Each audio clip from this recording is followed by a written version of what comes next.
சுயம்புவ மனுவின் மகளான பிரசுதியின் மகள் சதி சிறுவயதிலிருந்தே தெய்வீக அழகும் மென்மையான மனமும் கொண்டவள்.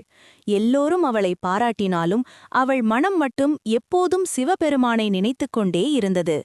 இமயமலையில் துறவியாக வாழ்ந்த சிவபெருமானைத்தான் திருமணம் செய்ய வேண்டும் என்று முடிவு செய்தாள். தந்தையான தட்சன் எவ்வளவு எதிர்த்தாலும் தனது அன்பையும் நம்பிக்கையையும் விட்டுக் கொடுக்காமல் இறுதியில் சிவபெருமானை திருமணம் செய்தாள்.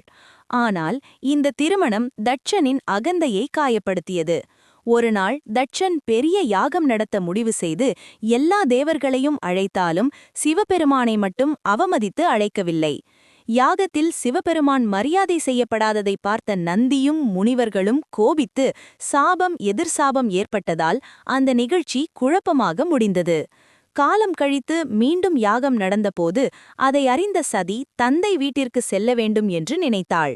சிவபெருமான் வேண்டாம் என்றாலும் மகளுக்கு தந்தை வீட்டிற்கு அழைப்பு தேவையில்லை என்று கூறி அவள் அங்கே சென்றாள். ஆனால் யாரும் அவளை வரவேற்கவில்லை.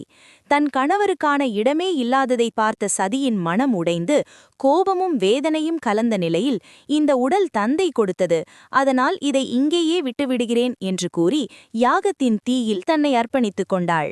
இந்த செய்தி சிவபெருமானை அடைந்தபோது அவர் அளவில்லா துயரத்திலும் கடும் கோபத்திலும் ஆழ்ந்தார். தனது ஜடையிலிருந்து வீரபத்திரனை உருவாக்கி தட்சனின் யாகத்தை அழிக்க அனுப்பினார். வீரபத்திரன் அந்த யாகத்தை முற்றிலும் நாசம் செய்து தட்சனையும் கொன்றான். எல்லாம் அழிவாக மாறியபோது தேவர்கள் சிவபெருமானிடம் மன்னிப்பு கேட்டனர்.